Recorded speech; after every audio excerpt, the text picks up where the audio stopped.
তো আইয়ুব আলাইহিস সালামের পরিচিতি আমরা পেলাম যে হযরত আইয়ুব আলাইহিস সালাম হযরত ইব্রাহিম আলাইহিস সালামের বংশের পঞ্চম অথবা ষষ্ঠ পুরুষ ছিলেন। ঠিক আছে, এটা ক্লিয়ার। এবং তিনি বিবি রহিমাকে বিবাহ করেছিলেন। বিবি রহিমা হযরত ইউসুফ আলাইহিস সালামের নাতি ছিলেন। তাহলে সেক্ষেত্রে আমরা মোটামুটি একটা ক্লিয়ারেন্স পেয়েছি যে পঞ্চম অথবা ষষ্ঠ পুরুষের বেশি হবেন না। তো হযরত আইয়ুব আলাইহিস সালামকে আল্লাহ রাব্বুল আলামিন একই সঙ্গে পৃথিবীর রাজত্ব দান করেছিলেন।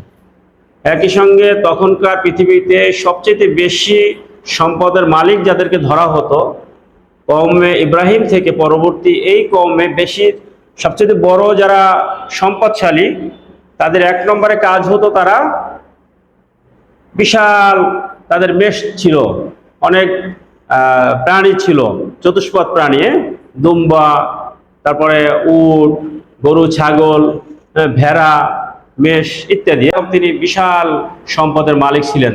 তার মাঠকে মাঠ প্রাণীর পাল ছিল, যে গরু, ছাগল, উট, মহিষ, ভেড়া, মেষ, দুম্বা ইত্যাদি তার সম্পদ ছিল। এবং বিশাল কৃষি জমি ছিল তার। কৃষি জমিও তখনকার সম্পদ হিসেবে অন্যতম একটি বড় সম্পদ ছিল। তিনি আল্লাহ রাব্বুল আলামিনের অতিশয় শুকরগুজারি বান্দা ছিলেন। একটু লিখতে হবে, লেখেন পরিচিতি। এক নম্বর লেখেন পরিচিতি।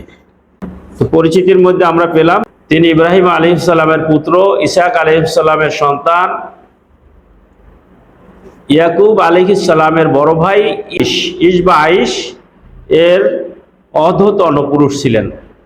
এবং তিনি যাকে বিবাহ করেছিলেন তিনি ছিলেন হযরত ইয়াকুব আলাইহিস সালামের সন্তান ইউসুফ আলাইহিস সালামের নাতনি।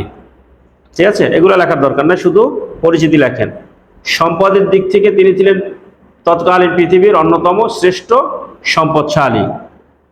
তার সম্পদের মধ্যে ছিল ঘোড়া, উট, মহিষ, গরু, ছাগল, ভেড়া, মেষ, দুম্বা প্রভৃতি বিশাল বিশাল পাল ছিল। এবং বিশেষ ভূমি সম্পদ ছিলেন, যেখানে তিনি কৃষি উৎপাদন করতেন, সম্পদকে উৎপাদন করতেন। তিনি একই সঙ্গে রাজত্বের মালিক ছিলেন, তিনি রাষ্ট্রপ্রধান ছিলেন, রাষ্ট্রপতি ছিলেন। তা আল্লাহ রাব্বুল আলামিন তাকে এত সম্পদ দান করেছিলেন যে এই কারণে ইবলিস তার প্রতি একটু কি ষড়যন্ত্র করার ইচ্ছা করলো। কারণ ইবলিসের কাজই হলো মানুষের পিছনে লেগে থাকা। হযরত আদম আলাইহিস সালামকে যখন সিজদা না করে বেরিয়ে করে দিলেন আল্লাহ, আবা আস্তাকবারা কানা মিনাল কাফিরিন, অস্বীকার করলেন, আল্লাহ পাক কাফির সম্প্রদায়ের অন্তর্ভুক্ত করে দিলেন। তো তারপর থেকেই শয়তানের কাজ হলো মানুষ জাতিকে পথভ্রষ্ট করা, গোমরাহি করা। এটা আল্লাহ পাকের কাছ থেকে সে বিশেষভাবে এই ক্ষমতা নিয়ে নিয়েছে। এই জন্য শয়তান মানুষের রক্তকণিকা, রগে প্রতিটা জায়গায় প্রবেশ করতে পারে, উপর নিচ সব জায়গায় প্রবেশ করতে পারে এবং মানুষকে প্রতারিত করতে পারে। তো এই জন্য মানুষ হযরত আদম আলাইহিস সালাম থেকে শুরু করে সকল নবীদের থেকে এবং সকল নবীদের উম্মতদেরকে বারবার ধোঁকা দেওয়ার চেষ্টা করেছে, বিপদগামী করার চেষ্টা করেছে। আর আল্লাহ পাক তার বান্দাদেরকে হেদায়েত করার জন্য যুগে যুগে নবী এবং রাসূলকে প্রেরণ করেছেন। তো হযরত আইয়ুব আলাইহিস সালাম আল্লাহ পাকের অধিক শুকরকারী বান্দা ছিলেন, অধিক শুকরিয়া জ্ঞাপন করতেন, অধিক তাহাজ্জুদ গুজার ছিলেন, অধিক জিকিরকারী বান্দা ছিলেন, অধিক ইস্তেগফারকারী বান্দা ছিলেন। তো ইবলিস চ্যালেঞ্জ করলো যে ইয়া রব্বুল আলামিন, আপনি আপনার নবীকে আপনি এত সম্পদের অধিকার করে দেওয়ার জন্য, বিশাল রাজত্ব দেওয়ার জন্য আপনি তার প্রতি অনুগ্রহ করেছেন, এই জন্যই কি সে আপনার শুকরিয়া জ্ঞাপন করছে। এটা আল্লাহ পাকের কাছে সে চ্যালেঞ্জ করলো যে তাকে যদি আপনি পরীক্ষায় ফেলে দেন, আপনার সম্পদ যদি না দেন, তাকে পরীক্ষার মধ্যে ফেলে দিলে কি এগুলা থেকে সে বের হয়ে যাবে। তো আল্লাহ রাব্বুল আলামিন ইবলিসকে চ্যালেঞ্জ করলেন যে না, আমি আমার বান্দাকে চিনি। একই সঙ্গে কিছু ফেরেশতাগণও এই কথোপকথন শুনলো, ইবলিসের সঙ্গে আল্লাহ পাকের কথাবার্তা শুনলো, এবং তারাও ইবলিসের সমর্থন করে বললে আল্লাহ ঠিকই, ইবলিস যে কথা বলছে এটা আসলে ফেলনা নয়। অতঃপর আল্লাহ রাব্বুল আলামিনের সঙ্গে আইয়ুব আলাইহিস সালামের কথা হলো। আল্লাহ রাব্বুল আলামিন কঠিন বন্ধুত্ব ছিল হযরত আইয়ুব আলাইহিস সালামের প্রতি, ভালোবাসতেন। আইয়ুব আলাইহিস সালামকে কথা হলো এবং আইয়ুব আলাইহিস সালামকে জিজ্ঞাসা করলেন, তুমি যে তোমার যে ধন সম্পদ, এই কারণেই তুমি আমার ইবাদত করছো কিনা, আমার শুকরিয়া জ্ঞাপন করছো কিনা। তখন তিনি বলেন, আল্লাহ রাব্বুল আলামিন আপনি আমাকে এত নেয়ামত দান করেছেন যে আমি নেয়ামত থেকে বিন্দু মাত্র আপনার নেয়ামত থেকে কখনো দূরে ছিলাম না, কিন্তু বিপদ আপদে আপনি আপনার বান্দাকে আরো বেশি ভালোবাসেন, আপনি আরো বেশি আপন করে নেন। তো এই জন্য এই নিয়ামত আমি প্রাপ্ত হইনি। অতঃপর আল্লাহ রাব্বুল আলামিন তার বন্ধুকে একটু পরীক্ষা করলেন।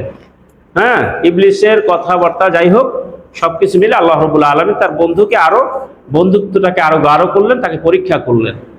সেজন্য তার বিশাল দুম্বা পাল, বিশাল উটের পাল, গরুর পাল, মেষের পাল, বিশাল তৃণভোজী সম্পত্তি, যেখান থেকে ফসল হয়, কৃষি ক্ষেত খামার হয়, এগুলো একটার পর একটা খবর আসলে এগুলো আগুন থেকে পুড়ে সব শেষ হয়ে যাচ্ছে। আর এই সংবাদ যখন তাকে দেওয়া হচ্ছে, তিনি বলছেন এটা আমার কিছু করার নেই, আল্লাহ রাব্বুল আলামিন যে কাজে সন্তুষ্ট আমিও তার প্রতি সন্তুষ্ট। তিনি বিচলিত হলেন না। এরপর রাজপ্রসাদে আগুন লেগে গেল, রাজপ্রসাদ থেকে কর্মচারীরা সব পালায়ন করতে শুরু করলো, এবং তিনি কি রাজপ্রসাদ থেকে আগুন লেগে সব ধ্বংস হয়ে গেল। তো স্বাভাবিকভাবে রাজপ্রসাদ থেকে আগুন লাগলে রাজপ্রসাদ আর থাকে না, থাকে? তো এরপরে রাজপ্রসাদ চলে গেল, রাজত্ব চলে গেল। এরপর তার সন্তান ছিল 4টা ছেলে 3টা মেয়ে, 4টা ছেলে 3টা মেয়ে। এই সব সন্তান একদিন এক শিক্ষক পড়াচ্ছিল, সে একটু বাহিরে গেল, হঠাৎ তার রাজপ্রসাদ ভবনের বিল্ডিং এর ছাদ চাপা পড়ে ওই 4-7 সন্তান কি মারা গেল। সংবাদ আসলো, তিনি বলেন আলহামদুলিল্লাহ, আল্লাহ পাক তাদেরকে শহীদি মর্যাদা দান করেছেন। হ্যাঁ, এটা আল্লাহ পাক তার বান্দাদের জন্য কল্যাণ করেছেন। তিনি কি খুশি হলেন?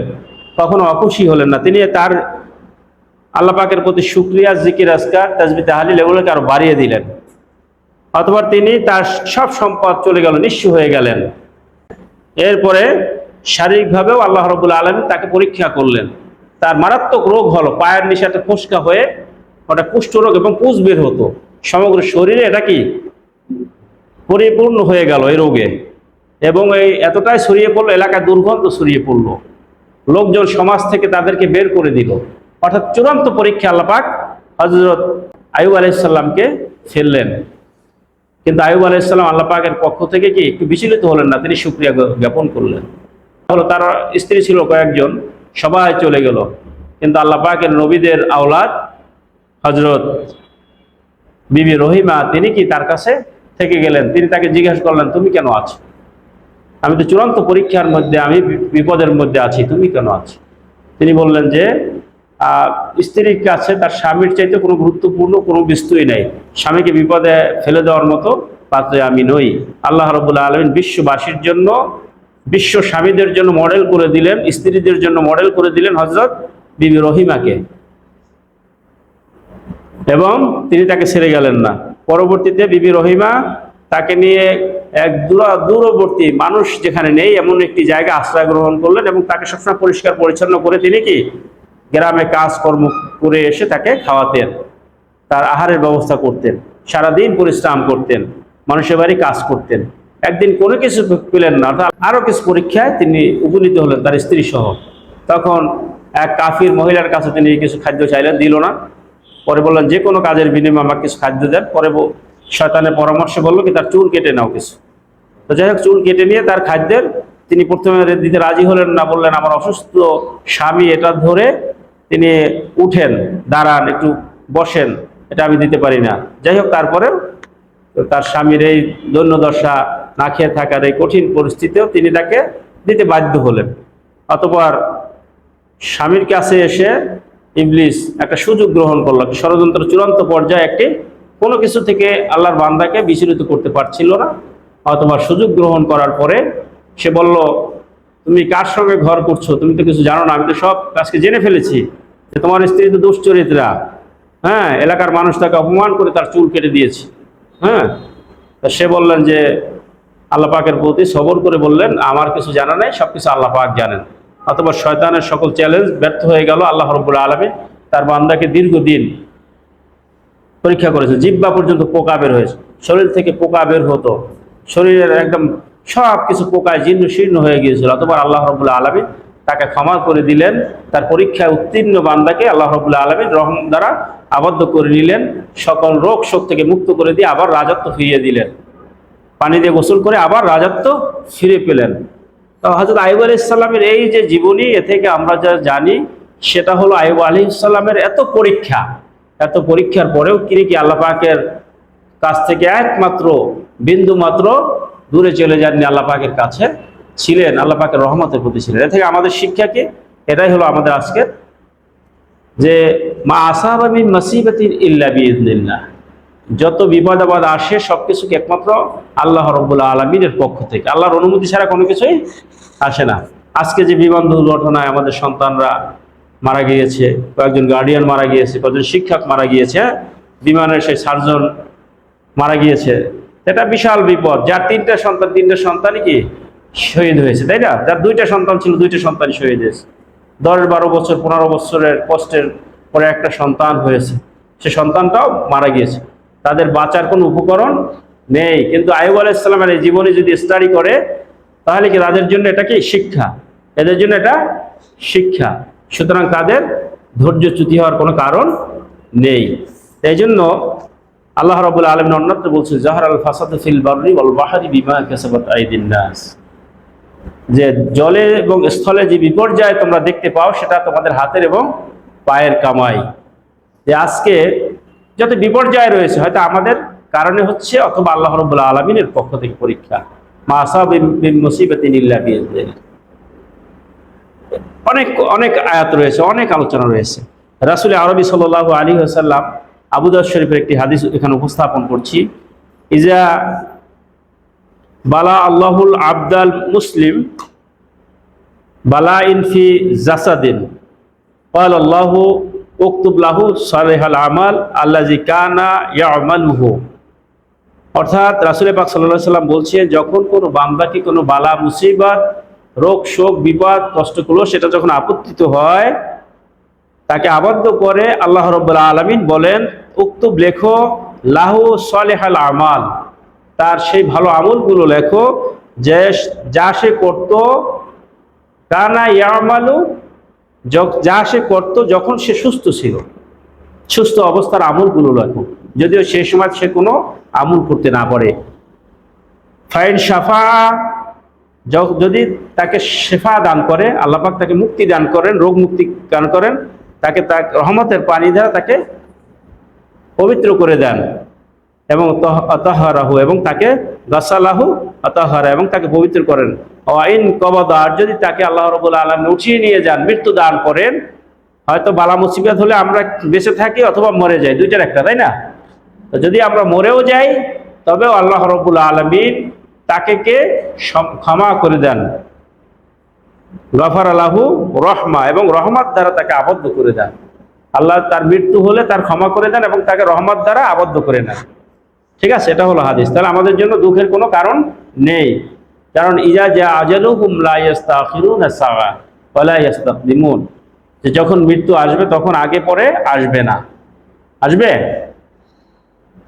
আর কুল্লু নাফসিন যায়িকাতুল মাউত, প্রতিটা প্রাণীর মৃত্যু রয়েছে, আছে না? মৃত্যু অবধারিত। এমন কেউ আছে মৃত্যু ছাড়া পালন করতে পারবে? সব একমাত্র আল্লাহ পাক ছাড়া সব কিছুর মৃত্যু হবেই হবে, হয়তো সময়ের কারো বেশি কারো কম, কিন্তু মৃত্যু হবেই। এর থেকে আমরা বাঁচতে পারবো না, পারবো? সুতরাং আল্লাহ রাব্বুল আলামিন আশার বাণী শুনিয়ে বলছেন সূরা আল আহজাবের মধ্যে বলছেন, ইয়া আইয়ুহাল্লাযীনা আমানু আত্তাকুল্লাহ, তোমরা আল্লাহকে ভয় করো, কুলু কাওলান শাদীদা, এবং সুন্দর কথা বলো, ইউসলিহ লাকুম আমালাকুম, আল্লাহ পাক তোমাকে ক্ষমা করে দিবেন তোমাদেরকে, ওয়া ইয়াগফির লাকুম যুনুবাকুম, এবং তোমাদের সকল পাপকে ক্ষমা করে দিবেন, ঠিক না? সুতরাং আল্লাহ রাব্বুল আলামিনের কাছে আমাদের কি সবসময় ইস্তিগফার করতে হবে।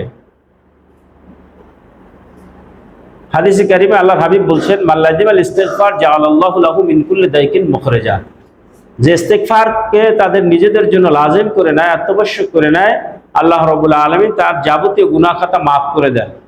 সুতরাং আমরা এ থেকে ক্লিয়ার হলাম যে পৃথিবীতে যাবতীয় বিপদ আপদ যাই আছে না কেন, সব কিছু আমাদের আল্লাহ রাব্বুল আলামিন আমাদের পক্ষ থেকে হচ্ছে, এবং আল্লাহ পাকের জন্য ধৈর্য ধারণ করতে হবে, আল্লাহ পাকের ইবাদত করতে হবে, বেশি বেশি ইস্তেগফার করতে হবে, শুকরিয়া জ্ঞাপন করতে হবে, তাই না? আর আমাদের পাপের জন্য আল্লাহ পাকের কাছে ক্রন্দন করতে হবে। তাহলে কি আল্লাহ রাব্বুল আলামিন আমাদের সকল কিছুকে মাফ করে দিয়ে আমাদেরকে কি আল্লাহ তার রহমতের চাদরে আবর্তিত করে নেবেন। আর আমাদের চূড়ান্ত সফলতা হলো কাদ আফলাহা মান তাযাক্কা, যে নিজেকে পবিত্র করলো সে সফলতা লাভ করলো। অন্যতে বলছেন কল আফলাহাল মুমিনুন, সফলতা হলো মুমিনদের জন্য। ঈমান আছে, আল্লাহকে পেয়েছি, আমার সফলতা। দুনিয়ার সকল সম্পদের মালিক আমি হয়েছি, কিন্তু আমি আল্লাহকে পেলাম না, আমার সফলতা নাই, ব্যর্থতা আমার জন্য, তাই না?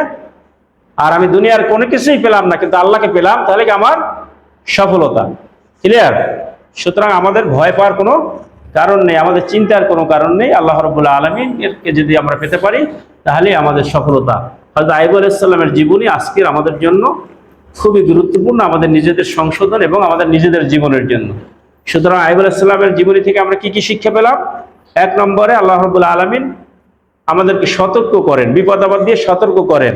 দুই নম্বরে সুসংবাদ দেওয়ার জন্য, আমাদের সবকিছু ক্ষমা করে দেবেন, এই জন্য কি সুসংবাদ, এটা হলো আমাদের জন্য সুসংবাদ। দুই নম্বরে আমাদের গজবের কারণে এটা হতে পারে, এই জন্য আমাদের বেশি বেশি ইস্তেগফার করতে হবে। আর তিন নম্বরে যখন বান্দা বেশি বেশি আল্লাহ পাকের কাছে ক্ষমা চায়, ইস্তেগফার করে, ইবাদত করে, আল্লাহ রাব্বুল আলামিন মুত্তাকি বান্দাদেরকে ভালোবাসেন। আল্লাহ রাব্বুল আলামিন বলছেন কি, ইন্না আকরামাকুম ইনদাল্লাহি আতকাকুম, যে আমার কাছে সবচেয়ে বেশি যে মুত্তাকি সে হলো আমার কাছে সম্মানিত। বেশি সম্মানের পাত্র হলো যে মুত্তাকি আল্লাহকে বেশি ভয় করে। আর সব কিছু হলো আল্লাহ পাকের উপরে আমরা ভরসা করবো, একমাত্র আল্লাহ পাকের উপরে ধৈর্য ধারণ করবো একমাত্র আল্লাহর জন্য, আর আল্লাহ পাকের প্রতি শুকরিয়া জ্ঞাপন করব। লাইন শাকারতুম লাযিদান্নাকুম ওয়া লাইন কাফারতুম ইন্না আযাবি লাশাদীদ। যদি শুকর জ্ঞাপন করি তাহলে আল্লাহ পাক আমাদের নিয়ামতকে বাড়িয়ে দিবেন, আর যদি আমরা নাশুকরি করি আল্লাহ রাব্বুল আলামিন আমাদেরকে কি করবেন? ইন্না আযাবি লাশাদীদ। তাহলে কি আমরা যদি নাশুকরি করি কি করবেন আল্লাহ? তাহলে আল্লাহ পাক আমাদের কাছ থেকে সবকিছু ছিনিয়ে নেবেন এবং আল্লাহ পাকের আযাব খুবই কঠিন। সুতরাং বিপদ আপদ যা কিছু রয়েছে সবকিছু আল্লাহ আমাদের ভালোর জন্য দেন, ঠিক আছে? এ থেকে আমরা আমাদের সংশোধন করতে পারলে আল্লাহ পাক ছাড়া আমাদের আর কোনো লক্ষ্য নাই। দুনিয়ার যা কিছু আছে একমাত্র আল্লাহ পাকের সন্তুষ্টির জন্য, তাই না? আল্লাহ রাব্বুল আলামিন আমাদের সকলকে তার প্রিয় বান্দা হওয়ার তৌফিক দান করুন। আমিন। আসসালামু আলাইকুম ওয়া রাহমাতুল্লাহি ওয়া বারাকাতুহু।